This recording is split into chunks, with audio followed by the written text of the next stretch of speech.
Hey, welcome. There are these two giant waves just completely reshaping our world right now. On one hand, you've got artificial intelligence. I mean, it feels like it's about to flip everything we know about work completely on its head. And then there's this other thing, a business model that's been quietly making entrepreneurs for, well, decades. They seem totally unrelated, right? Well, today we're going to connect those dots. It's going to be interesting. Let's dive in. So here's how we're going to break it all down. First, we'll talk about this AI job quick.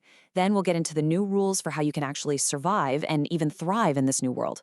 After that, we'll switch gears and really unpack network marketing, what it is, the big idea behind it, and what it really takes to build one. And finally, we'll tie it all together and talk about what this means for the future of your work. Okay, let's get right to it. This isn't some science fiction movie we're talking about, something that might happen in 2040. The AI disruption isn't coming, it's already here. And honestly, it's moving way faster than anybody thought it would. Okay, just look at that number for a second, 99%. This comes from an AI safety expert, Dr. Roman Yampolsky, and he's talking about the next 5 years. We're not talking about a recession here, like 10% unemployment, which would be a total crisis. We're talking about a world where almost every single job could be automated. That is a staggering figure. It really forces you to stop and rethink everything you thought you knew about having a career. So what in the world are you supposed to do when you see a number like that? Well, it's pretty wild. When Geoffrey Hinton, the guy they literally call the godfather of AI, was asked for career advice, his answer was super simple: train to be a plumber. Why? Because right now AI just can't do physical stuff as well as we can. When the guy who invented the tech tells you to learn a trade, you know the entire ground is shifting right under our feet. And this whole thing isn't going to happen all at once. It's more like it's rolling out in phases. Phase 1, that's happening right now. Phase 2 is what's next. Entire teams are going to shrink because one person with AI can suddenly do the work of 10. But phase 3, well, that's the real earthquake. That's when whole departments, think finance, HR, could just become obsolete. Gone. Facing that it's a lot. It's daunting. But just ignoring it, that's not a strategy. So the real question is, how do you become the person that AI can't replace? This next part is all about the new rules for survival. This right here, this is probably the most important career distinction you need to understand right now. Are you a doer or are you a director? See, the doer is the one who executes the tasks. They write the email, they design the graphic, they write the code. And the problem is, AI is quickly becoming the best, the fastest, and cheapest doer on the planet. The director, though, they're the strategist. They have the vision. They define the problem, and then they guide the AI to do the tasks. The bottom line is this: you want to be the one holding the leash, not the one wearing the collar. So if our value isn't just in doing stuff anymore, where is it? It comes down to these three things that for now are uniquely human, skills that AI really struggles with. First, vision, actually imagining a future that doesn't exist yet. Then there's taste, that gut feeling, that intuition for what's great versus just good. And maybe the most important one, care, real empathy, understanding a customer, leading a team. These soft skills are becoming the hardest, most valuable assets you can possibly have. So becoming a director with these human skills is key, for sure. But the whole corporate ladder thing is starting to feel, well, pretty unstable for a lot of people. And that uncertainty is pushing people to look for new ways to work, new structures where skills like care and vision aren't just appreciated, they're the whole foundation. And that brings us to this alternative model that a lot of people are exploring: network marketing. So what even is network marketing? Let's break it down super simply. At its core, it's a business model where a company pays regular people, its distributors, to do two things. One, sell its products, and two, for the sales made by other people they bring into the business. And this really makes the key difference crystal clear. A traditional company spends a fortune, millions, sometimes billions, on advertising. You see the billboards, the TV commercials, the social media ads. A network marketing company just takes that same marketing budget and instead pays it directly to its network of people as a thank you for spreading the word and making sales. They're basically redirecting all that advertising money to real people. Okay, we have to talk about the elephant in the room.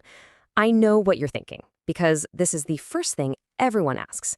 The second you hear the words, recruit people who then recruit people, your brain just screams one thing, doesn't it? Well, the common response you'll hear is to flip the question. isn't a typical corporation shaped like a pyramid where the CEO at the top makes way more than everyone below? But really, the crucial difference that makes it legitimate all comes down to one thing. Is there a real product that provides real value to a customer at the end of it all? If the main focus is selling a product, not just recruiting, then it operates as a totally legitimate business model. So why would anybody choose this model in the first place? Well, for a lot of people, it boils down to one of the most powerful principles for building wealth ever, leverage. It's all about working smarter, not just harder. This quote says it all, and it's often linked to one of the wealthiest people in history. The real path to wealth isn't about doing everything yourself. It's about building a system where you benefit from the efforts of lots of people. And that's the core idea, the philosophy that really drives this whole network marketing model. Robert Kiyosaki, the author, he maps this out perfectly in his famous cash flow quadrant. He says most of us live on the left side. We're either an employee, we have a job, or we're self-employed, which means we own a job. Either way, you're trading your time for money. If you don't work, you don't get paid. He says the path to real financial freedom is on the right side, being a business owner where you own a system that works for you, or an investor where your money works for you. People who are fans of network marketing see it as a low-risk way to build a system and finally cross over from the left side of that quadrant to the right. Okay, so we've talked about the what and the why. But what about the how? I mean, what does it actually take to build your own network and make this model work?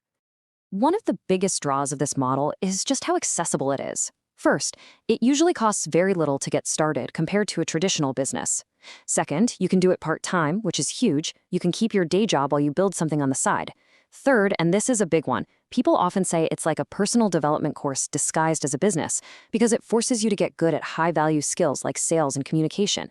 And fourth, it's all about building relationships, which brings us right back to that unbeatable human skill of care. But let's be real, it is not for everybody. According to Kiyosaki, this model is for people who absolutely have to win. It's for people who are okay with getting knocked down and getting right back up. It is not for the person who always has to be right, who can't learn anything new. It's not for the person who needs to be comfortable all the time. And it is definitely not for the person who needs everyone to like them. It just takes a certain kind of mindset to make it work. Okay, so let's bring these two big ideas back together. We've looked at this massive technological threat with AI and this very different kind of economic opportunity. So how do these two worlds connect? And here we are, standing at the crossroads of these two powerful trends. On one side, you've got AI that's automating thinking work at an incredible speed, making that old advice to get a safe job feel, well, not so safe anymore. And on the other side, you have these network-based models offering a totally decentralized way for people to build their own asset, their own system, and their own community. And that really brings us to the final and most important question that you have to ask yourself. As AI keeps getting better and better, making human work more and more optional, the old systems are starting to break down. The only way to lose this game is to just stand still. So the question isn't if you need to build a new system for yourself, but what that system is going to be. Thanks for tuning in.